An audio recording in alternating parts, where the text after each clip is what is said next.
শুভ দুপুর বন্ধুরা। আজকে তো রবিবার, তাই সেরকম রান্নাবান্নার খুব একটা সকাল সকাল তাড়া ছিল না, তাই একটু বেলাই হয়ে গেছে রান্না বসাতে বসাতে। আজকে রবিবার বলে একটা স্পেশাল মেনু বড় বললো করে দাও, তো চলুন সেটা শুরু করা যাক। দেখুন, আমি আজকে বানাচ্ছি বাসন্তী পোলাও। তো তার জন্য দেখুন, আমি গোবিন্দভোগ চালটাকে প্রায় আধা ঘন্টা 1 ঘন্টা আগে ভালো করে ধুয়ে পরে হলুদ মাখিয়ে রেখে দিয়েছিলাম। আসলে আমরা ফুড কালার ইউজ করি না, তাই হলুদই বেশি করে একটু মাখিয়ে রেখেছি যাতে কালারটা ধরে যায়।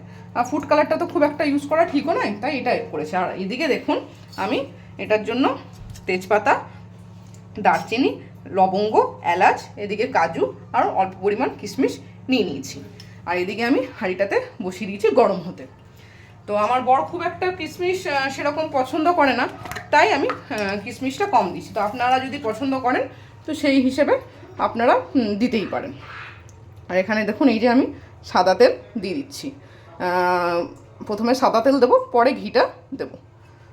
আমি এই যে কাজু বাদামগুলোকে একটু ভেজে নেব হালকা করে।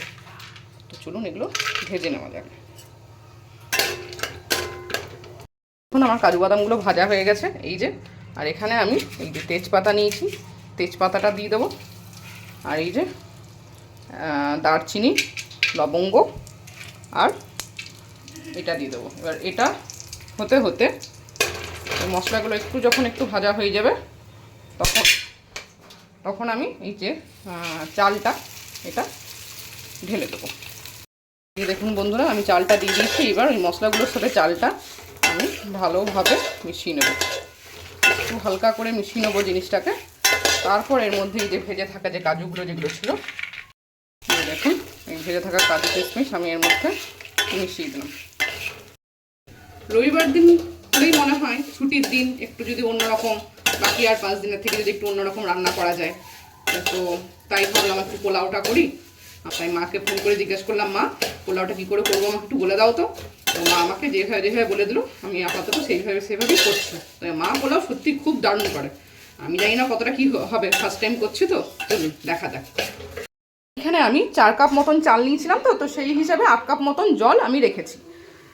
তো সেটা আমি এর মধ্যে ঢেলে দেবো। তারপরে পরে যদি মনে হয় আর একটু জল লাগবে, তখন সেই হিসাব মতন আন্দাজ করে তখন আর একটুখানি জলটা দেওয়া যাবে।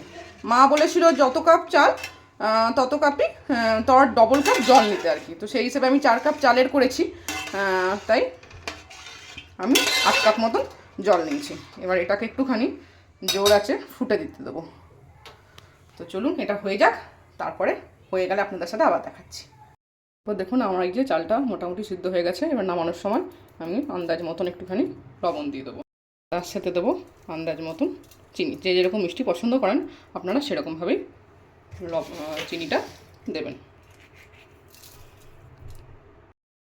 আর সবশেষে স্মেলের জন্য দিয়ে দেবো একটুখানি ঘি, তাতে স্মেলটা একটু ভালো আসবে। দিয়ে আমি ঢাকা চাপা দিয়ে দেবো।